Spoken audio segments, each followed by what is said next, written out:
Consiste a cultura, em grandíssima parte, em lograrmos desfazer-nos das limitações de espírito para alcançarmos a objetividade e o universal, a começar pelas limitações que a atualidade e a moda tendem sempre a insinuar ou a impor a todos. Sucede que os indivíduos pseudo-ocultos reafirmam as afirmações dos que tomaram para mestres sem se darem ao trabalho de as explicar para si e para os outros. E ficam supondo que, procedendo assim, eles conseguem realmente cultivar o próximo. Para o amador da cultura, ocorre o contrário.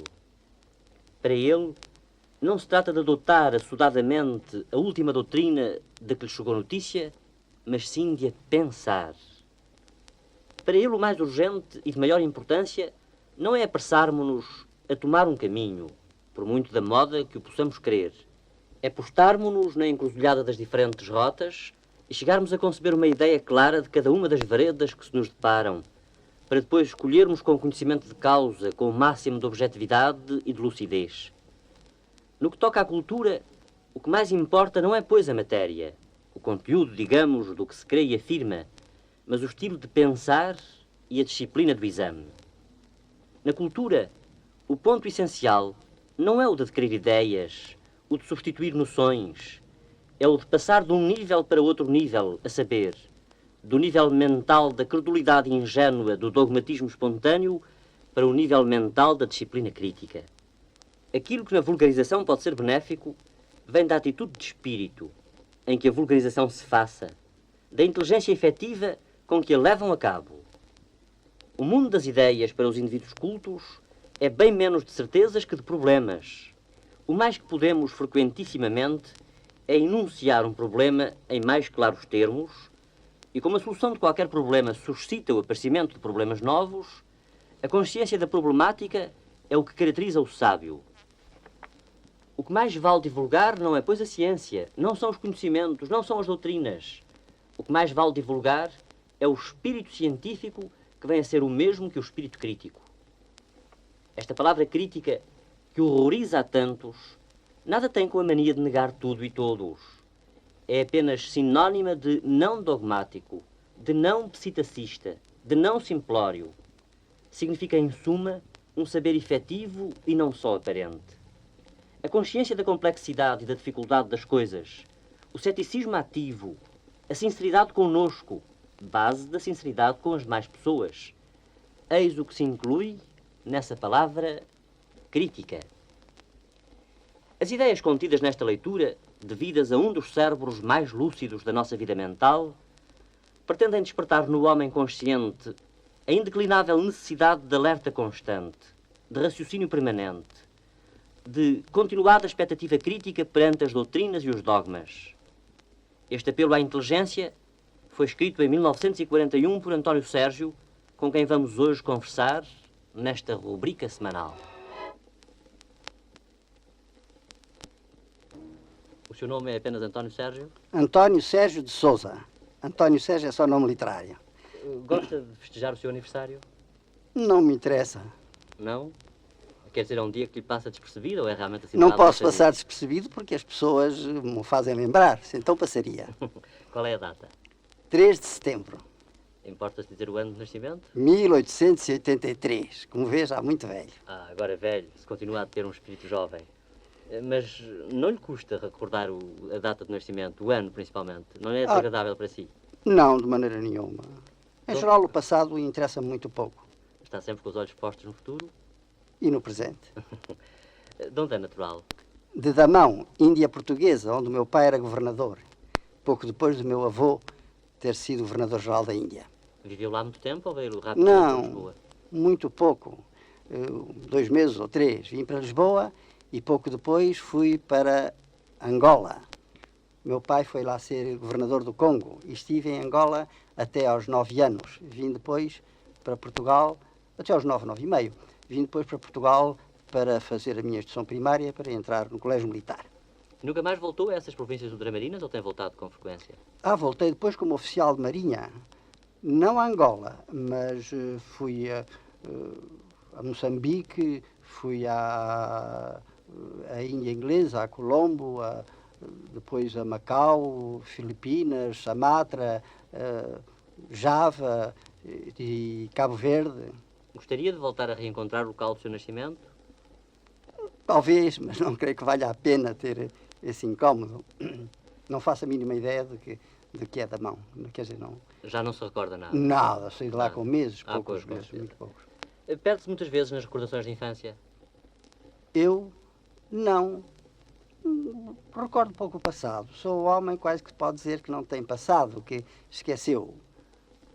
Então, Tenho uma magnífica ideia do meu pai, na verdade, que foi um homem excepcional e um espírito o mais encantador que é possível. Acha que influenciou decisivamente a sua maneira de ser? Talvez, e talvez também tivesse tido influência eu ter estado na meninice em África, perto dos selvagens, vendo os seus costumes, a sua religião, etc. Agrada-lhe a ideia de saber que o seu nome está realmente ligado intimamente à história da literatura portuguesa e que a sua obra se projeta largamente para além da sua própria vida? Não penso nisso. Penso mais na ação que posso ter favorável junto dos jovens e do povo de hoje. E realmente tem sido uma ação constante, uma ação persistente. Creio que sim, creio que sim. A sua infância foi propícia à sua tendência literária ou, por contrário, resulta de uma reação contra o ambiente em que viveu os seus primeiros anos? Nada propício. Eu vivi entre oficiais de marinha, isso me sugestionou, e as tradições de família. Meu pai era oficial de marinha, meu avô foi um grande marinheiro para ir para a marinha, mas realmente foi um erro de orientação. Acha que não era realmente a profissão que lhe convinha? Não. Sobretudo, podia convir-me a parte marinha, mas não a parte militar. A parte marinha, porque tem de novidade, de atração Sim, constante. as belezas da vida do mar, se bem que houvesse a parte aborrecida da estação, parado num ponto. Como é que gosta de ser considerado? Professor, escritor, economista ou sociólogo? Talvez filósofo, sociólogo e reformador social e pedagogista. Algumas das recordações de infância vieram a servir a sua obra literária? Não creio. Não creio. E a sua posição de sociólogo e de filósofo são realmente resultado de observações durante a meninice, durante a juventude? Não. Inclinação inata. Não pode, em todo caso, marcar-lhe o nascimento? Talvez a parte filósofo sempre, desde a escola politécnica, pela reflexão e pela impressão que fez em mim a geometria analítica e a física matemática. Daí é que veio a minha filosofia. A parte de reformador social, pedagogista, etc., resultou da situação em que vi o país depois da revolta republicana de 1910. Senti que devia intervir e ajudar a dar remédio à situação muito delicada em que nos tinha, em que nos tinha colocado a proclamação da República nas circunstâncias em que foi feita. Quer recordar o nascimento desse movimento que é, afinal, a Seara Nova? Bem, a Seara Nova foi precedida por uma revista minha chamada Pela Grey, que se dedicava exatamente aos problemas da reforma nacional. Depois eu tive que ir para o Brasil, por questões de ganhar a minha vida, e os amigos que me tinham acompanhado nessa revista por mim criada, a Pela Grey, fundaram a Seara Nova. E depois insistiram muito comigo para que viesse para Portugal, acompanhá-los. E foi assim que eu entrei na Seara Nova, se pode dizer. Que se pode considerar até certo ponto, nessa altura, um movimento político ou não? Só um movimento literário e intelectual? Sobretudo político e social, desde o princípio. Lembra-se da sua primeira viagem a Paris? Lembro-me, a minha primeira viagem a Paris foi quando eu era ainda guarda-marinha, depois de casado. Portanto, é serviço? Não, foi a única, talvez, viagem que fiz sem ser em serviço. Depois disso, todas as viagens fiz por necessidade de trabalho. Primeiro, as viagens de oficial de marinha. Depois, para os meus trabalhos com um editor numa casa editorial americana E em 1920 e não sei quantos, pouco depois de ter vindo a ditadura, tive que me exilar. Também é dos que partilham a opinião de que o século XIX foi mais brilhante do ponto de vista literário do que está sendo a época atual? É difícil avaliar perfeitamente o que está sendo a época atual. Muitas vezes está a começar um grandíssimo escritor, um grandíssimo poeta, um grandíssimo cientista, e nós não damos por isso, na verdade. Só se pode medir a grandeza de uma obra depois de passado certo tempo. Eu lembro-me que por 1905 muita gente escrevia que não havia grandes cientistas nessa época. E era a época exatamente em que ia aparecer o Einstein.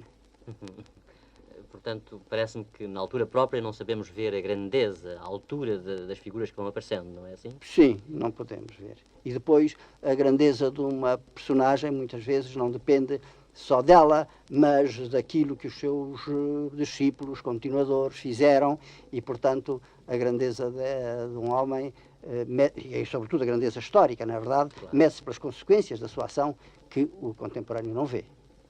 Parece que os intelectuais têm fluído na espantosa evolução do mundo. Tem? Influído. Se têm tido influência. Bem, os intelectuais sempre têm influência, mas muitas vezes através de pessoas que são pouco intelectuais. E outras vezes têm muita influência em indivíduos políticos que são intelectualmente bem medíocres. Tenta compreender a juventude nos seus excessos aparentes, nas suas loucuras até, ou sente-se irremediavelmente divorciado de atitudes consideradas incompreensíveis? Ah, não, de maneira nenhuma. Eu acompanho a juventude muito de perto e lido muito bem com ela e compreendo-a muitíssimo bem. E parece-me que a recíproca também é verdadeira. Talvez, enfim, pela maneira como me tratam e como me procuram, sim.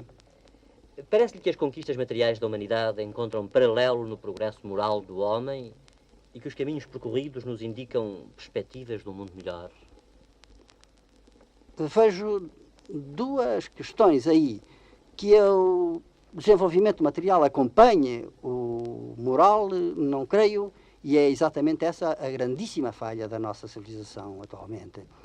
E que sempre foi, nunca houve uma civilização cristã, nunca houve uma civilização moral, por assim dizer, na verdade, e é uma coisa que nós temos que construir, ou que ajudar a construir, ou que pronunciar a sua construção. De maneira que essa que é o grande erro, é que os homens estão muito preocupados com as realizações materiais, com se há ou não Sputnik, se pode ir ou não à Lua, etc. E não se preocupam quase nada com a grande revolução moral e social que é necessário fazer.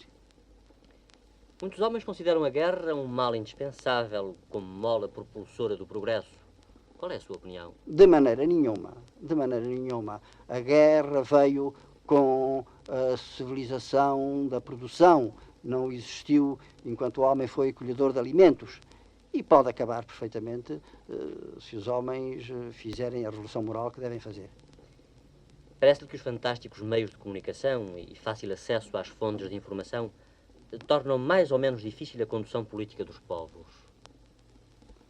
Deviam tornar menos difícil, mas seria necessário que os homens perdessem a superstição do poder, a superstição do mando, e que concebessem a maneira de realizar a reforma social pela intervenção pacífica do povo na vida económica e social da humanidade. Quando é que começou a interessar-se pelos movimentos cooperativistas? Desde muito novo? Desde muito novo não, mas em 1910 já eu via no cooperativismo um movimento muito interessante, mas não com a amplitude com que o vejo hoje. Hoje vejo no cooperativismo a realização da reforma moral e social feita pelo próprio povo. O setor cooperativo, para mim, será a verdadeira democracia popular, porque é o socialismo, porque é a reforma social e económica feita pelo próprio povo nas suas cooperativas e não feita por políticos. Os políticos, em geral, só sabem e só são capazes de substituir uma opressão por outra opressão. É o que se tem visto até hoje.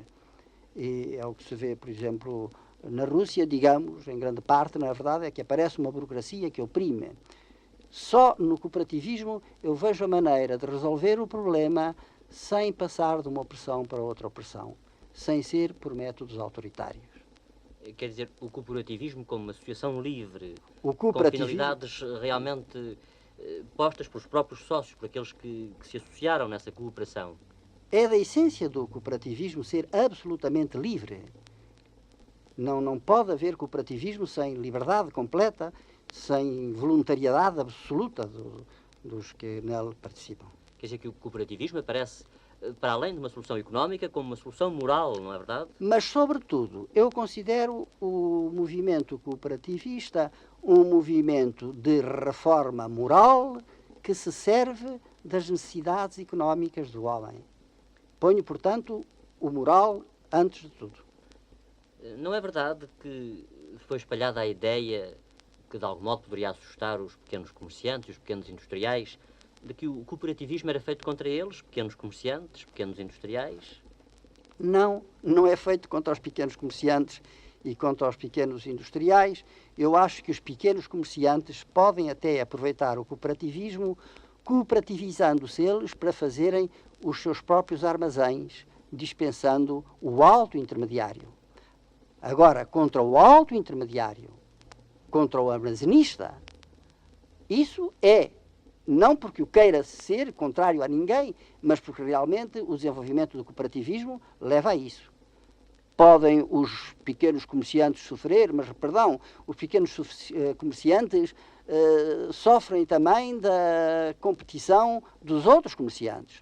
Um merceeiro que está instalado numa rua é prejudicado por outro comerciante ou outro merceeiro que venha instalar-se na mesma rua, não é verdade? Tanto como por uma cooperativa. Com a diferença de que o outro comerciante não quer senão fazer-lhe mal, ao passo que a cooperativa, pelo contrário, pode querer ajudá-lo, convidá-lo, por exemplo, a transformar a sua loja numa sucursal da cooperativa, na verdade, tendo ele um certo ordenado fixo e uma percentagem nas distribuições que fizer. Não digo vendas, porque a palavra venda deve ser banida do vocabulário cooperativista. De maneira que a cooperativa pode valer ao comerciante a quem prejudica, ao passo que outro comerciante que vem instalar-se junto dele é implacável para com o comerciante prejudicado. Embora o ambiente não seja totalmente propício, em todo caso, o movimento cooperativista em Portugal já começa a ter uma certa força, não é verdade? Sem dúvida tem-se feito muito. Antigamente havia cooperativas, mas não havia movimento cooperativo, não havia sistema cooperativo, não havia um ideal de um setor cooperativo completo.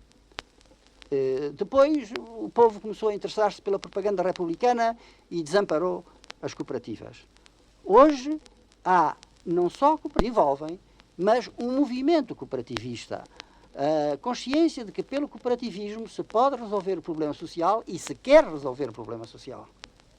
Compreende ou repudia os sacrifícios que hoje por toda a parte se exigem do indivíduo em favor da coletividade? Bem, se por acaso, volto ao meu cooperativismo, não é verdade? Se por acaso se quisesse resolver o problema pelo cooperativismo, não havia sacrifício nenhum do indivíduo à comunidade, porque no cooperativismo o interesse do indivíduo coincide com o interesse da comunidade. Trabalhar para a comunidade é trabalhar para o seu próprio bem. Trabalhar para o seu próprio bem, dentro do cooperativismo, é trabalhar pelo bem da comunidade. Aí, esse antagonismo desaparece por completo. É meu ver. Teve dificuldade na edição do seu primeiro livro? Não. O meu primeiro e o meu segundo livros foram editados contra a minha vontade. Um amigo meu que tinha um amigo muito íntimo, que tinha muitas cópias de poesias minhas, de poemas, mandou-os um dia editar, sem me dizer nada, e apresentou-me as provas. Eu protestei e ele disse-me, alias jacta est. Foi ele que editou essas poesias. Quer dizer que o seu primeiro contacto com o leitor foi através de poemas? Foi. Foi poeta? Sim. E ainda hoje há poesia na sua obra? Sim. Poesia no melhor sentido do termo? Sim, creio que há. No melhor sentido do termo, creio que há, mas continua a haver de vez em quando produção em verso, que eu meto na gaveta. O segundo livro, que foram as Notas sobre a Lanterna de Quental, foram também editados por pessoa amiga. Depois, as edições foram feitas pela Renascença Portuguesa, que me pedia os trabalhos, de maneira que não tive absolutamente dificuldade nenhuma, graças à Renascença Portuguesa, em publicar os meus trabalhos de reforma social, de sociólogo, de reformador social, de pedagogista, etc. Nunca tive dificuldades nenhumas em questão de edição.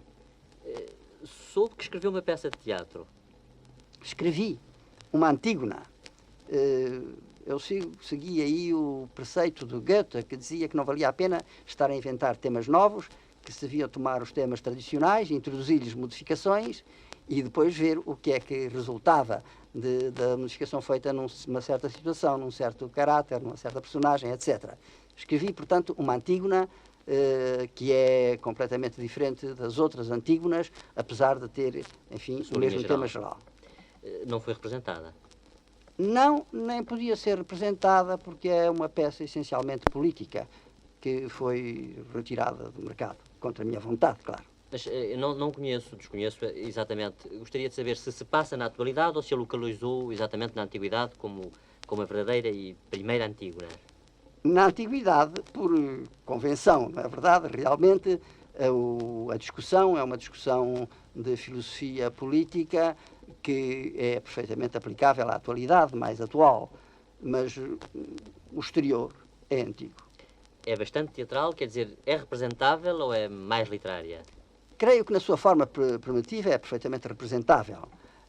Depois, de vez em quando, pego-lhe, desenvolvo-a e fiz dela uma meditação, um ensaio filosófico, histórico e político que não creio representável, a não ser que se fizessem em cortes, em diálogos que são demasiado longos. Está de acordo com a educação que lhe deram ou à luz da sua experiência atual? Pensa que deveria ter sido educado de outro modo?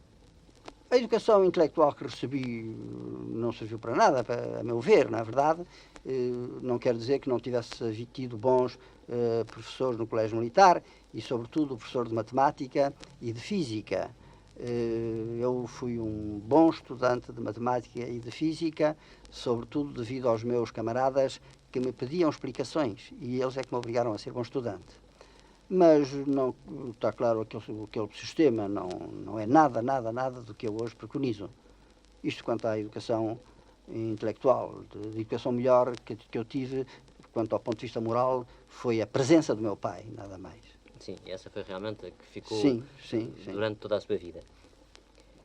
Consegue ter tempo para estar em dia com as leituras contemporâneas e é capaz de debruçar-se sobre livros de desconhecidos? A minha cultura intelectual é muito mais científica do que literária. Procuro manter-me ao facto dos progressos da ciência, na verdade, porque sobre ela é que eu esteio a minha epistemologia e a minha filosofia, na verdade, mas com a literatura muito pouco. Da literatura atual tenho lido muitíssimo pouco. E mesmo posso dizer que da literatura de ficção, de romance, li sempre muito pouco. Não haverá talvez mais que uma centena ou centena e meia de romances que eu tenha lido. Conheci a literatura grega, conheci a literatura francesa dos séculos clássicos, XVII, XVIII e mesmo XVI. Conheço a literatura portuguesa até ao romantismo, bem. Conheço poetas de muitas nacionalidades e mais nada. Mesmo assim, quer dizer que está inteiramente livre de poder ser acusado de não ter uma cultura humanística. Creio que sim. Creio mesmo que, no bom sentido da palavra humanismo, eu sou essencialmente um humanista e um clássico. Sim. Aliás, não se deve separar o bom humanismo da ciência. É indispensável. Sem dúvida nenhuma. Senão a ciência passa a estar em péssimas mãos. Sim, sem dúvida. Gosta de sentir-se com a multidão e confundir-se com ela? Não digo com a multidão, mas gosto de me sentir com a elite popular, com o povo. Sim, e não há meio mais agradável para mim do que o meio das cooperativas onde trabalho. Qual teria sido o acontecimento do mundo que mais o tocou em toda a sua existência? Não sei. No mundo em constante evolução é difícil a escolha, não é? Sim, não sei. Quer fazer um esforço? O acontecimento do mundo que Sim. mais me teria impressionado, Sim, que mais hoje, teria tocado. a que eu tivesse assistido, Sim, sim. no meu tempo, Sim. bem, talvez a Revolução Russa, pelo que teve de inesperado para mim e creio que para todos. Nunca ninguém supôs, alguns anos antes, que ainda assistisse a uma grande tentativa de instauração do socialismo.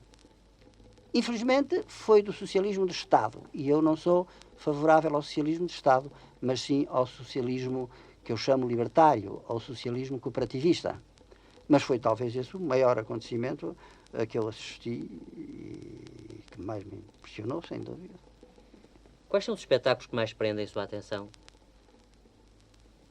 Espetáculos em geral ou Sim, de espetáculos... uma forma geral. Desde os espetáculos de ficção até os espetáculos humanos. Bem, o que mais prende a minha atenção é o teatro, de vez em quando, as boas fitas cinematográficas. Gosta de ver cinema também. Gosto do bom cinema. Como sabe, a proporção do bom é pequena, bastante infelizmente. pequena em relação à má, não é verdade? Mas, e gosto muito do teatro quando é bom, ou quando a peça é muito boa, ou quando os atores são muito bons. O teatro prende-me mais, é mais vivo. Não há dúvida De mais a nenhuma, que é mais, uma arte mais direta. de mais a mais eu sei demasiado como é feito o cinema, porque trabalhei em cinema durante 2 anos como diretor de diálogo e sei o mecanismo daquilo, e não teve para o cinema, para mim, aquele contacto direto que tem o teatro. As viagens de avião atemorizam-no ou entusiasmam-no? Nunca viajei de avião, nem me entusiasmam, nem me atemorizam. Se fosse necessário, viajaria de avião, nunca tive necessidade disso. Não creio que gostasse mais do que gosto do mar. A viagem do mar é para mim a melhor de todas. Sinto-me bem no mar, pois o mar é um meio mais simples, mais agradável, mais limpo que qualquer outro, creio eu, e gosto das viagens do mar. Mas não teve ainda sequer curiosidade de experimentar o avião? Não, em geral não tenho curiosidade de experimentar coisas novas. Acho que nas coisas antigas há tanto que ver, tanta novidade para todos, que não creio que as coisas sejam necessárias recorrer a coisas novas. Não tenho curiosidade nenhuma de andar de avião. Qual é para si o significado da vida humana? O significado da vida humana, para mim, é unirmos-nos ao absoluto, é atingir o espírito, quer dizer, uma atitude de espírito objetiva, dessubjetivada, de união com o princípio da razão em nós, levar uma vida racional. Parece-lhe que uma futura guerra nuclear originará o desaparecimento da vida humana? Tudo depende no homem do juízo que ele tiver. Não há nada que não dependa, em última análise, do bom juízo dos homens. Portanto, as experiências nucleares podem ser a coisa mais horrível deste mundo e mais fatal, sem dúvida. Atemoriza-o a ideia da morte? Não. Tenho certa vergonha de dizer isto, parece que me estou aqui a gabar, mas nunca me causou nenhuma preocupação a ideia da morte, e creio que há médicos que podem dizer que assim é. Por exemplo, o doutor Azevedo Gomes, o médico, o operador, que já teve a ocasião de me operar quando eu recebi uns balásios, e que poderá talvez testemunhar que a morte me não preocupou nada. Ou a ideia da morte. Tem alguma obra em preparação? Eu não sou um escritor propriamente dito, não sou um homem que tenha planos literários. Eu sou um filósofo e um reformador social que escreve. E quando escrevo é sempre impulsionado por um caso atual, por um caso acidental. Já um brasileiro me disse um dia que lhe dava a ideia de ser um túnel cheio de ideias, e que quando via um acontecimento, ou ou uma pessoa que se metia comigo intelectualmente, fazia um furo e saía um jato. Não tenho planos nenhuns. Gostaria de ver a sua história de Portugal publicada? Agora já desisti completamente dela, que saiu o primeiro volume. Quando eu vi que o primeiro volume foi apreendido, eu tinha um contrato com o editor de ele me dar uma mensalidade para eu ir fazendo a história. Quando vi que o primeiro volume era apreendido, disse ao editor que não continuava o contrato porque não tinha cara de estar a receber dinheiro por um trabalho que ele não podia publicar, na verdade. De maneira que nunca mais pensei nisso, a história acabou ali. Como escritor, como filósofo, quero aproveitar este momento para dirigir uma curta mensagem a quantos escutaram a sua entrevista? Que lhes posso eu dizer, se não, neste momento, em Portugal, olhem todos para o povo, procurem o bem do povo. Cada um entende de seu feitio o servir a nação, o país ou a pátria. Devemos pensar em servir o povo português, aquele Manuel, aquela Joaquina, aquela Francisco, aquelas pessoas que realmente existem, vivas, não é verdade? Portanto, acho que devemos todos trabalhar pela elevação do povo português e pelo bom entendimento entre todos os povos do mundo. E era isso que eu desejava que todos os meus ouvintes tomassem a sério e seguissem. Muito obrigado por este momento agradável que me proporcionou a sua entrevista e oxalá ela tenha realmente a repercussão que todos nós desejamos. António Sérgio, com quem tivemos hoje o gosto de conversar ao microfone, é o exemplo nítido de como é possível servir o semelhante pelo espírito e pela educação. De uma persistência admirável, António Sérgio, em toda a sua vida, tem procurado esclarecer, educar, contagiar o povo da convicção de que é ao próprio povo a quem incumbe a tarefa da sua valorização social.